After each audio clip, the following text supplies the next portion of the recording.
मुझे बहुत बुरा लगता है जब पापा को इस तरीके से बुलाया जाता है अंडरवर्ल्ड डॉन की उस तरीके से हेडलाइन आती है। तो ये मेरे पापा की तो अच्छा ऑफकोर्स मैं उनकी बेटी हूं तो नाम लिया जाता है, लेकिन कई जगह मैंने देखा है कि लोग कैसे कमेंट करते हैं, क्योंकि मैं बेटी बाद में हूं, पहले वो हाजी मस्तान है। मैं भी उनको फॉलो करती हूँ, उनके एथिक्स जो भी हैं जिस तरीके से वो थे। तो इस मेरे पापा की कहानी नहीं चल रही है, उनकी मैं बेटी हूँ, उसका गुनाह नहीं कि मेरे पापा का उनका इंतकाल होने के बाद सब कुछ हुआ ना मेरे साथ। जी अस्सलाम वालेकुम, नमस्ते, जय हिंद। पहले बात तो मुझे बहुत बुरा लगता है जब पापा को इस तरीके से बुलाया जाता है अंडरवर्ल्ड डॉन की उस तरीके से हेडलाइन आती है। तो ये मेरे पापा की तो अच्छा ऑफकोर्स मैं उनकी बेटी हूँ तो नाम लिया जाता है, लेकिन कई जगह मैंने देखा है कि लोग कैसे कमेंट करते हैं, क्योंकि मैं बेटी बाद में हूँ, पहले वो हाजी मस्तान है। मैं भी उनको फॉलो करती हूँ, उनके एथिक्स जो भी हैं जिस तरीके से वो थे। तो इस मेरे पापा की कहानी नहीं चल रही है, उनकी मैं बेटी हूँ, उसका गुनाह नहीं कि मेरे पापा का उनका इंतकाल होने के बाद सब कुछ हुआ ना मेरे साथ। और लोग कहते हैं कि ऐसा कमाया वैसा कमाया, ऐसा हो गया ऐसा। अगर मेरे पापा ने जिंदगी भर अच्छे काम किए तभी मैं आपके सामने सेफ बैठी हूँ, मुझे मारने की कोशिश की थी। तो बस यही रिक्वेस्ट है लोगों से कि मस्तान साहब को ना ड्रैग करें, उनकी कहानी नहीं है, ये उनकी बेटी की कहानी है। और बेटी लड़ रही है उनके कई सालों के जाने के बाद, उनके 2 साल के बाद तो उनके इंतकाल के बाद शादी हुई, और अब से लड़ रही हूँ, मेरी लड़ाई है। तो ये रिक्वेस्ट है। और हाँ, जैसे आपने कहा कि अमित शाह जी और मोदी जी को मैंने जो रिक्वेस्ट किया है, द थिंग इज लाइक आप खुद देख रहे हैं, आए दिन गए बच्चे किडनैप हो रहे हैं, रेप हो रहा है, मर्डर हो रहा है, क्या क्या नहीं हो रहा है, दंगे फसाद। तो ऐसा हो गया है कि रोज एक एक नई चीज ही हो रही है। तो जैसे मेरे साथ रेप हुआ, मुझे मर्डर करने की कोशिश की, चाइल्ड मैरिज थी, मेरी प्रॉपर्टी ले ली गई, मेरी आइडेंटिटी छुपाई गई। तो मेरा ये कहना था, सिर्फ मेरे लिए नहीं, मैंने हर कोई जनता के लिए, पूरे देश के लिए कहा है कि लॉ स्ट्रिक्ट होगा तो लोग क्राइम करने से पहले डरेंगे कि भाई इसका ये नतीजा होने वाला है। तो लॉ शुड बी स्ट्रिक्ट। और हाँ, मुझे जैसे मैं सबके लिए बात कर रही हूँ तो मेरा केस है, तो ऑफकोर्स मैं अपने लिए कहना चाहूंगी। जैसे मैंने कहा कि फोर्सफुली मुझसे शादी की गई उस आदमी ने, जो 8 टाइम मैरिड था, मेरे से पहले 4 बार शादीशुदा था, मेरे बाद उसने 3 शादी और की। मेरे मामा के लड़के हैं, मामा का इंतकाल हो गया तो वो हमारे घर पे ही थे, उसका नाम नासिर हुसैन शेख है। तो मेरी प्रॉपर्टी के लिए इन लोगों ने ऐसा किया कि मेरे स्कूल के एफिडेविट में मेरी आंटी मेरी माँ बनी है, हंसा हुसनारा, और मेरे एक स्टेटमेंट में मेरे मामा मेरा बाप बना हुआ है, पुलिस के स्टेटमेंट में। मैंने कहा ये मेरे माँ बाप जो एक्चुअल शहनशाह बेगम, उनका नाम लोग शाहजहां बोल रहे हैं, उनका नाम शहनशाह बेगम है और सोना, और मेरे अब्बा हाजी मस्तान मिर्जा जी, उनको छोड़ के ये भलते भलते से नाम जो दे रहे हैं। मैंने कहा पुलिस को, जब सर्टिफिकेट ही मुझे कितने सालों के बाद मिला, 2017 में स्कूल भी दे नहीं रहा था, तो एक कार्यकर्ता है, उन्होंने मुझे हेल्प किया मेरे सर्टिफिकेट के लिए। और तब मैंने देखा मेरे सारे पेपर्स में कि हाँ मेरी ये माँ बनी हुई है। I was shock to see all this thing, क्योंकि डॉक्यूमेंट सर्टिफिकेट मुझे मिल गया था, लेकिन ये सब एफिडेविट ये सब मेरे पास थे नहीं। आई वाज लाइक ये सब क्या है स्टोरी। और अभी क्या है कि द थिंग इज, जैसे मैंने कहा, आप पूछ रहे हैं, तो मैं चाहती हूँ कि जो इंसान ने इतना क्राइम किया, एक बच्ची को रेप किया, एक बच्ची को मरने के लिए छोड़ दिया।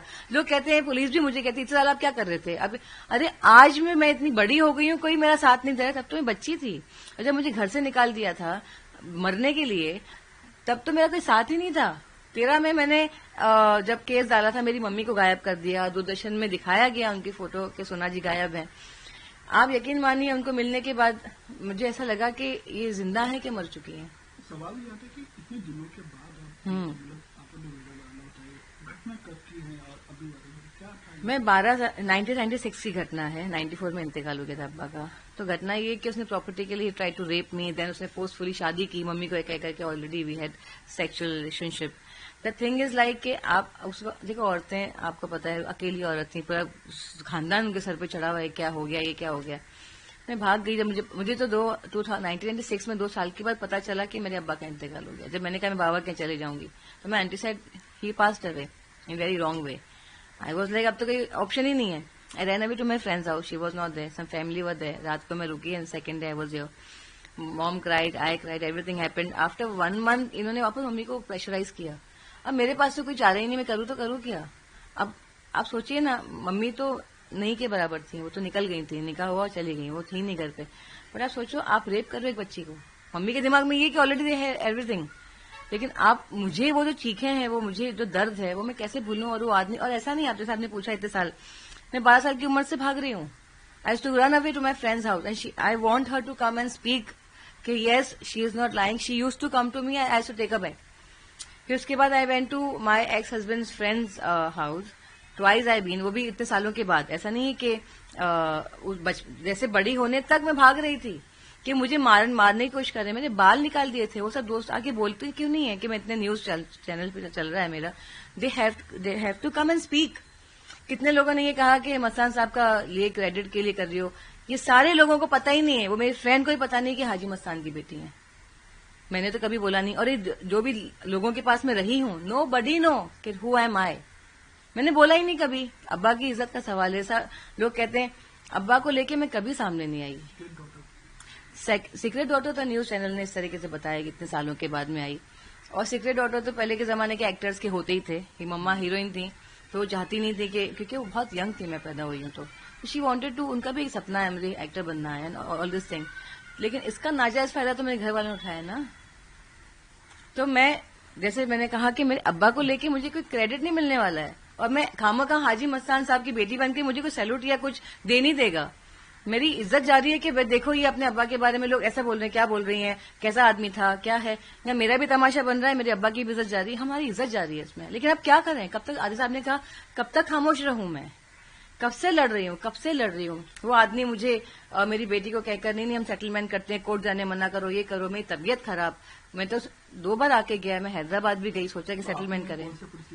जुहू में ही मेरा बंगला है, वहीं पे मेरा केस चल रहा था. क्यों पुलिस ने नहीं हेल्प किया मुझे.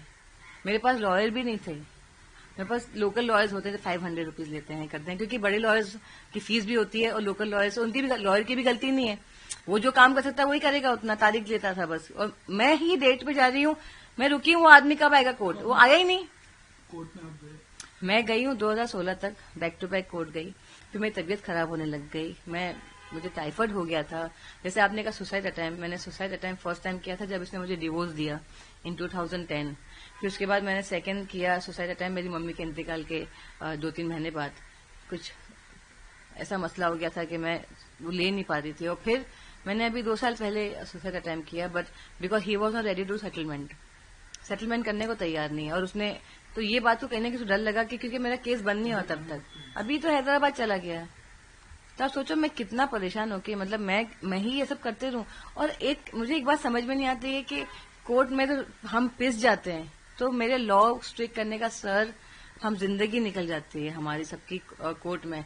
कुछ ऐसा लॉ बनाए कि इनको सजा ऑन द स्पॉट मिले. क्योंकि कहाँ से लाए सबूत, क्या करें आप बताएं. हेलो फ्रेंड्स, आप सब लोग जानना चाह रहे थे बीते 1 महीने से कि नया ठिकाना क्या है. तो नया ठिकाना टाइम्स नाउ नवभारत है. बहुतों को पता होगा, जिनको नहीं पता होगा उनको बताना अब आपका काम है. आपसे मुलाकात होगी टाइम्स नाउ नवभारत पर. एक नई शुरुआत करने जा रहा हूं. एक नया टाइम आपका और मेरा आ रहा है. अपना साथ जरूर दीजिए.